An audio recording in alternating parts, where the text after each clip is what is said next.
I want to divorce my husband. But everyone keeps telling me I will die alone if I do so. My son is experiencing a psychological crisis because of the rumors about his father's affair. What is the best course of action? My name is Sarah, and I am a 37-year-old mother of 3 wonderful children, a 12-year-old son named Jack, a 9-year-old daughter named Mia, and the youngest Lily, who is just 4. My husband, Tom, is 40 years old. We have been married for 15 years, but our journey together began 5 years prior to our vows, making it a total of 2 decades side by side. Over the years, we built a life that, on the surface, seemed almost idyllic, filled with the usual ups and downs of family life but grounded in what I believed was a solid partnership. We met in college, drawn together by mutual interests and mutual friends. Tom was studying to be an engineer, and I was immersed in my psychology courses. We were young and ambitious, each with dreams that seemed to align perfectly with the others. After graduation we moved in together, and not long after, we decided to marry. It was a simple ceremony, but it was ours, and it felt like the beginning of a promising future. The early years of our marriage were busy and vibrant. We were both climbing our respective career ladders, Tom at an engineering firm and myself in a private counseling practice. Children soon followed, and with each addition, our home grew more lively and chaotic in the best way. Jack's birth brought a new kind of love into our lives, and with Mia and Lily, our family felt complete. Life settled into a comfortable routine. Mornings were a flurry of breakfasts hurriedly eaten, school bags packed in a rush, and quick kisses goodbye. Evenings were for family dinners, homework help, and the occasional movie night when we could all agree on what to watch. Tom and I were partners in the truest sense, sharing responsibilities and supporting each other's ambitions. Our family life had a dynamic that worked well for us. I have always been the primary earner in our household, thanks to a successful career in private practice that flourished over the years. This provided us with comfort and stability. Although Tom's financial contributions were less substantial, they always felt equally important in the balance of our shared life. He was a devoted father, and until this incident, I had believed him to be a dedicated husband as well. But not all was as perfect as it seemed. About a year ago, I began to notice changes in Tom that I initially dismissed as stress from work or the usual ebb and flow of marriage. He became more guarded with his phone, his schedule grew increasingly erratic, and there were nights he seemed distant, lost in thought I could not reach. I asked if anything was wrong, but his answers were always the same: just tired, just busy. The day the truth about Tom's infidelity came to light started like any other. I had woken up early to prepare breakfast for the kids and get them ready for school. The morning rush had become a routine I could navigate almost mechanically, which probably explained why I first noticed the subtle changes in Tom's behavior. He was distracted, not his usual self, who would playfully help pack lunches or tease Mia about her perpetually mismatched socks. That particular morning, Tom had left his phone on the kitchen counter while he showered. Normally, I respected his privacy, as he did mine, but a message flashed across the screen just as I was cleaning up. It was from someone named Jen S., and it read, "Can't wait for tonight." My heart skipped a beat. Confusion and curiosity got the better of me, and I found myself doing something I had never thought I would do. I picked up his phone and opened the message. The conversation thread was a gut punch. There were plans for dinner, exchanges of "I miss you" and "can't wait to see you," all interwoven with heart and kiss emojis. The playful intimacy of their words was starkly absent from our recent exchanges. I scrolled through weeks of deceit, each message a hammer striking at the foundation of our marriage. Feeling like a stranger in my own kitchen, I set the phone down and tried to steady my breathing. I felt betrayed, foolish, and unbearably hurt. Tom came down, dressed for work, and I saw him in a different light. No longer the man I trusted implicitly, but a stranger who had brought deception into our home. I confronted him immediately, my voice trembling as I asked him about Jen S. He froze, his face draining of color. His initial reaction was to stammer, to claim it was nothing, but as I described the messages I had read, his shoulders slumped, and he confessed. The Jen S. was Jennifer Stone, our daughter Mia's teacher. The affair had been going on for months. The air between us felt charged with a cold electricity. Words flew between us, his apologies and pleas mingling with my tears and accusations. I demanded to know why, but his explanations, stale lines about feeling disconnected and lost, offered no real comfort or understanding. Our once warm kitchen felt like a bleak, hollow space. The impact of his betrayal was immediate and overwhelming. I was consumed by a torrent of emotions: anger, sadness, disbelief. The man I had built a life with, had children with, had betrayed me in the most intimate way possible. And not just me, but our family, our children. I couldn't stay in the same house as Tom that day. I needed space to think and to breathe, to escape the oppressive atmosphere of betrayal. I dropped the kids off at school, barely holding myself together long enough to see them into their classrooms.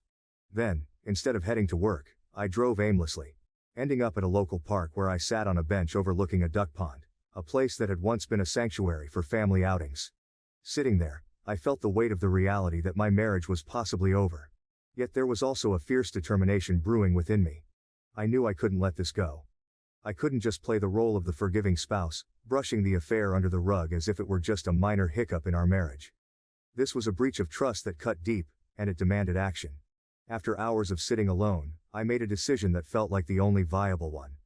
I would confront Jennifer Stone. This wasn't just about facing the woman who was involved with my husband. It was about reclaiming some sense of control over the chaos that was suddenly my life. It was about protecting my family, my children, and my own self-respect. After ensuring the kids were at school, and making sure Mia was in a different class for the day, I went to see Jennifer. I found her in her classroom before the school day began, the room bright with children's artwork and the promise of lessons yet to be learned. Jennifer looked surprised to see me, a polite smile fading from her face as she noticed the seriousness of my expression. I closed the door behind me, my heart pounding in my chest. The confrontation was direct and tense. I asked her if she knew that Tom was married, that he had children who looked up to her as a teacher. Her apology was quiet and seemed sincere, but it did little to quench the fire of my anger. I told her that I would be reporting the affair to the school board. It was not a decision driven by revenge, but by a need to see some form of accountability. I left her classroom feeling shaky but empowered, having taken the first steps in reshaping my life and my children's future. As I drove home, my phone buzzed continuously, lighting up with incoming calls that I stubbornly ignored.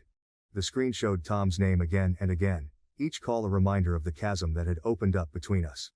I couldn't bring myself to answer, not yet. My thoughts were still raw, my emotions a tangled mess of hurt and indignation. Each ring felt like an intrusion, an insistence to listen to excuses I wasn't ready to hear. When the ringing finally ceased, the silence was quickly filled with the ping of incoming texts. I glanced at the screen. Tom's words appeared desperate on the digital display. "I'm sorry," one read, followed swiftly by, "I will break up with her, I promise. Just give me a chance." The messages piled up, each more pleading than the last. He promised disengagement, swore it was over. "You know how much you and the kids mean to me." Now, as I drove, his words churned through my mind. Was this plea for forgiveness rooted in a genuine realization of his mistake, or was it motivated by the fear of losing the comfortable life we had built? I pondered his sincerity, weighed against the practical aspects of our life together. Could a man who feared the loss of a lifestyle be trusted not to stray again if the opportunity presented itself under less dire circumstances? Yet as I pulled into our driveway and killed the engine, the tranquility of our home from the outside belied the turmoil I felt within. Walking through the front door, I was greeted by the quiet of an empty house. The kids were still at school, and Tom was likely dreading this inevitable confrontation somewhere else. The stillness gave me room to think, to really consider my next steps. Sitting down at the kitchen table where so many family meals had been shared, I laid my keys and phone in front of me. Tom's texts continued to light up the screen intermittently, each message a thread attempting to sew up the tear in our relationship. I thought about what it would mean to give Tom another chance. Could trust genuinely be rebuilt from such a betrayal? Was I willing to invest more years in a relationship that might never regain its former strength? These were not questions that could be answered in the heat of emotion. They required reflection and, possibly, professional guidance. Yet more than the betrayal itself, it was the manner of discovery that stung sharply. If I hadn't seen those messages, would Tom have continued the affair, content in his duplicity? The thought was chilling and brought with it a wave of loneliness, an isolation that stemmed not from being alone physically, but from realizing the emotional gulf that had developed between us without my noticing. Feeling utterly empty and overwhelmed, I picked up the phone and dialed my best friend, whose advice I always valued in times of crisis. As soon as she answered, my resolve crumbled, and I found myself sobbing into the phone, unable to fully articulate the deep sense of betrayal I felt. She listened patiently, her voice a steady calm in the storm of my emotions. After I managed to explain everything, she insisted that divorce was the only viable option. However, she also suggested that I should talk to my mother before making any decisions, considering her experience with a similar situation. Despite her advice, I hesitated to call my mother directly. I wasn't ready to hear her voice, worried it might carry either an "I told you so" or undue sympathy, neither of which I felt prepared to handle. Instead, I turned to an online community where I had an anonymous account, hoping to gain some perspective from people who had faced similar dilemmas. I laid out my story in a post, asking for guidance and support from those who had navigated the treacherous waters of infidelity and divorce. The responses began to trickle in, and as I read through them, a sinking feeling took over. Many comments were disheartening, and some echoed societal cliches that I had hoped to avoid. One might think, I will be a single mother. A single mother with 3 children has difficulty finding a new partner. We have luggage. Besides, I'm already 37. Some might conclude, I should just let him cheat because in the end he still provides and pays the bills. Considerations about the children are common. Think about your children and how it will affect them. Divorce is always harsh for children. Each comment felt like a jab, questioning my self-worth and the legitimacy of my feelings. Was I being selfish? I pondered deeply about my children's futures. What would happen to them without their father's constant presence? Would my decision to divorce scar them emotionally, or make them feel abandoned? The weight of these considerations bore down on me as I tried to separate the societal expectations from my own needs and the well-being of my children. The thought that kept returning to me was whether staying in a loveless marriage just for the sake of appearance or financial stability was genuinely better for the kids. Could I teach them about respect and self-worth, if I didn't uphold those principles myself? After hours of internal debate, I decided it was time to speak with my mother. I needed her perspective as someone who had walked this path before, someone who knew firsthand the pain and repercussions of such a decision. As I dialed my mother's number, the heaviness in my chest made each ring seem to echo louder. When she answered, her voice was a soothing balm, but it did little to ease the knot of anxiety lodged deep within me. "Mom," I began, my voice betraying the chaos of emotions I felt swirling inside me. "I need your advice." There was a pause as I gathered my thoughts, then I poured out everything. I told her about discovering Tom's affair, the confrontation with him and Jennifer Stone, and the unbearable hurt and betrayal that followed. I tried to steady my voice, but the pain laced through every word. My mother listened in silence on the other end of the line. There were no interruptions, just the quiet understanding of someone who has walked a painfully similar path. When I finished, there was a heavy pause, a moment filled with shared sorrow, stretching across the miles between us. Finally she spoke, her voice low and tinged with a sadness that spoke of old deep wounds. "Sarah, I know how you feel," she began, her words slow and deliberate. "You know I went through this with your father. When he cheated I felt my world had ended. I made the decision to leave him, and he never forgave me for it. He left us, and I was alone with you until you were grown." Her story wasn't new to me. But hearing it in this moment, framed by my own shattered marriage, gave it a different weight. "Sometimes I wish I hadn't divorced him," she continued, her voice cracking slightly. "He was angry, felt betrayed that I wouldn't try to work things out. Maybe if I had, you'd still have a dad who was present, not just a memory." The weight of her regret settled over me like a shroud. I had always known the narrative of their split from her perspective, but now I found myself wondering about the myriad of what-ifs that haunted her decisions. He left because he couldn't handle the rejection, not just of his affair, but of his hope for reconciliation. I stayed single for so long because I was scared, Sarah. I didn't want to bring someone new into our lives who might hurt us more, or worse, hurt you. You have a daughter, and you are my daughter. I didn't get married because I didn't want what men would do to my daughter. I wanted to protect you. Maybe sometimes too much." Her admission was a knife twisting in my already wounded heart. Protection, fear of further betrayal, and the loneliness of single parenthood were themes that resonated too well with me now. It made me question the path I had started down with such conviction. "Think about it, sweetheart," she urged softly. "Consider all the sides. I know it's hard. I know you're hurt. But you have your children to think about. Whatever you decide, make sure it's a decision you can live with in the long term. Don't rush into anything driven by hurt." Her words echoed in my mind long after we said our goodbyes. I sat alone, the silence of the house enveloping me, allowing me to stew in my thoughts. Mom's experiences served as a cautionary tale, but also a poignant reminder of the complexities involved in such deeply personal decisions. Tom's betrayal had cut me deeply, undermining not just our marriage but my understanding of our entire life together. Yet my mother's words haunted me. The possibility of regret, of making a decision too hastily in a moment of pain that could have long-reaching consequences not just for me, but for my children. Could I live with the same regrets my mother carried? Was I strong enough to handle the challenges of single parenthood without becoming bitter or overly protective as she had? These questions churned in my mind as I considered the reality of my situation. My children were still so young, so impressionable. What would this do to them? Jack, Mia, and Lily were my world. Their well-being had to come first, but how to best ensure it was a puzzle with pieces that didn't seem to fit together anymore. The thought of tearing their lives apart by removing their father from our home broke my heart, but so did the idea of them growing up in a home devoid of genuine love and trust between their parents. As the days passed, these thoughts were never far from my mind. I watched the children play, their laughter bittersweet to my ears, a stark contrast to the silence between Tom and me.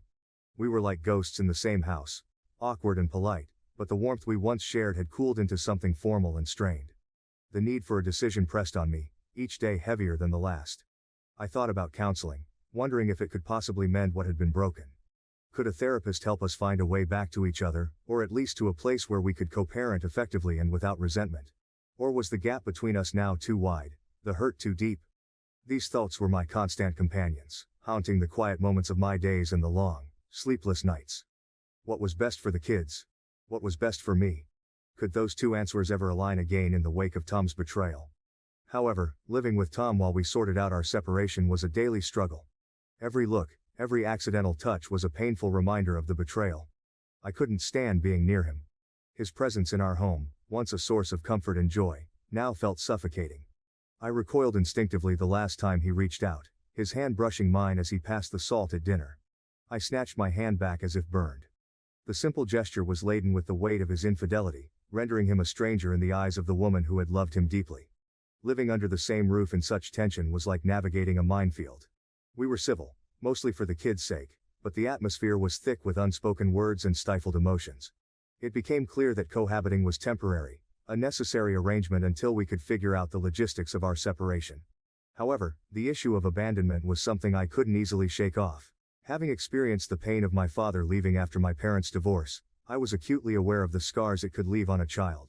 I feared repeating history, worried about how my children would cope with the breakdown of our family unit. Would they understand why I had to make this decision? Would they resent me, or worse, think that all relationships were doomed to fail? The idea of living as roommates was briefly considered. It seemed a practical solution on the surface, maintaining a stable home environment for the kids while leading separate lives. But the more I thought about it, the more I realized it was not feasible. The emotional toll it would take on all of us would be too great. Our home would become a facade, a place where we played roles rather than lived our lives. I didn't want that for my children. They deserved a home filled with genuine affection and respect, not silent battles and forced interactions. The decision to proceed with the divorce was reinforced by these reflections. I knew it wouldn't be easy. The road ahead was fraught with challenges, from logistical nightmares to emotional upheavals. But I also knew it was the right thing to do. I needed to show my children that it was okay to stand up for oneself, that self-respect was crucial, and that happiness could sometimes require hard choices. Update. Living in the same house while preparing for divorce proceedings was like threading a needle with shaky hands. We maintained a facade of normalcy for the sake of our children, who were still blissfully unaware of the seismic shifts beneath the surface of our family life. This delicate balance was further complicated when I had to undergo LASIK surgery. The procedure meant I couldn't strain my eyes with activities like watching movies or reading for 48 to 72 hours, and even everyday tasks became challenging due to the need to avoid dust and pressure on my eyes. In the days following my surgery, Tom took on a role that I hadn't seen him fill in years, if ever so fully. He managed the household chores, from dusting to cooking and laundry. He was attentive, gently reminding me to take my eye drops and checking in to make sure I was comfortable. For a brief moment, it felt like the old days, when our partnership seemed solid and loving. I found myself wondering if this was the man I had fallen in love with, who had somehow re-emerged amidst our current turmoil. However, these thoughts were fleeting. I couldn't help but remember that this level of care and cooperation was uncharacteristic for Tom, especially in recent years. When I had been bedridden with the flu last winter, he had hardly lifted a finger unless prompted, and loudly at that. His sudden change of behavior seemed conveniently timed, almost as if he was performing the acts of a devoted husband to sway my decision on the divorce. It was difficult not to view his efforts as strategically aimed at winning favor, rather than genuine acts of love or repentance. The kindness he showed post-surgery did little to erase the vivid memories of the betrayal. The messages I had read between him and his affair partner still haunted me. The intimacy and affection they shared, documented in those texts, were a stark contrast to the utilitarian exchanges that had become the norm between us. 2 days of him playing the role of caretaker couldn't compensate for the months of deception and the emotional scars it left. With these thoughts heavy on my mind, I decided it was time to have a candid conversation with Tom. Wearing my new glasses, which somehow made me feel more shielded and composed, I sat him down and explained that my decision to divorce was unchanged. I reassured him that I wasn't planning to sever his relationship with our children. He would always be their father, but he could no longer be my husband. I suggested that we attend family counseling, not to rebuild our marriage but to ensure we could co-parent effectively and provide a stable environment for our kids. During our discussion, Tom's demeanor was somber. He apologized profusely for his actions and for the first time, opened up about the affair in a way that wasn't just excuses.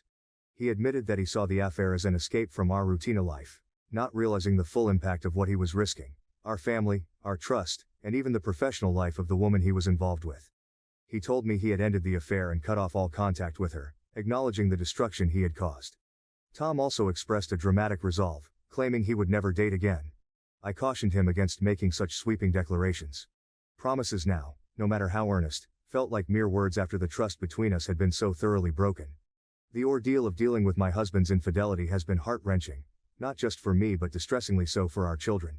The ripple effects of this betrayal have touched every part of our lives, perhaps none more painful than the lives of our 3 children, Jack, Mia, and Lily.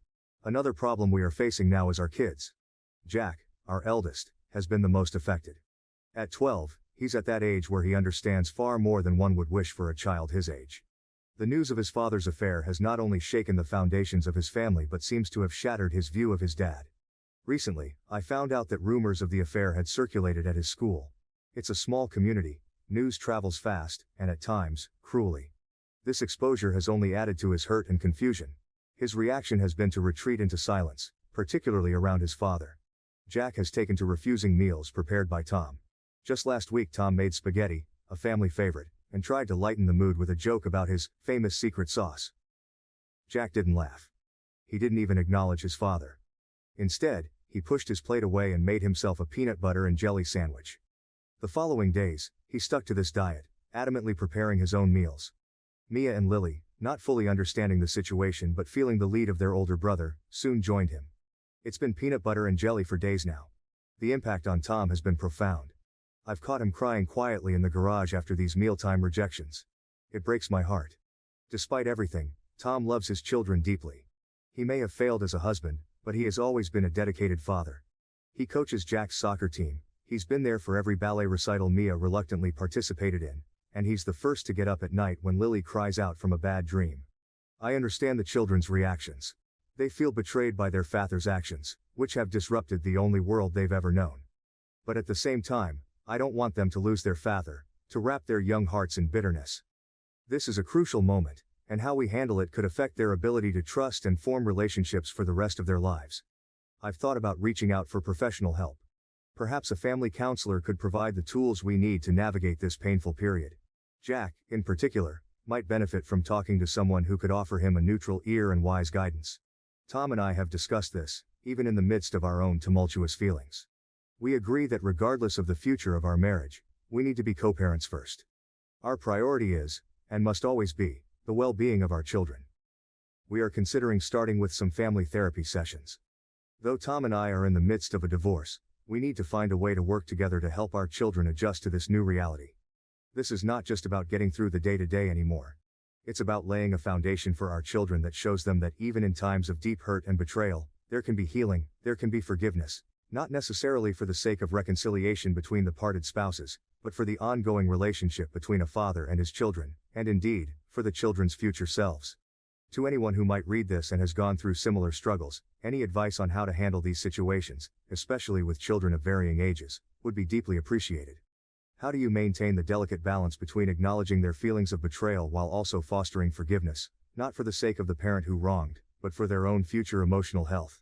This is the question that occupies my thoughts day and night as we try to piece together a new kind of normal.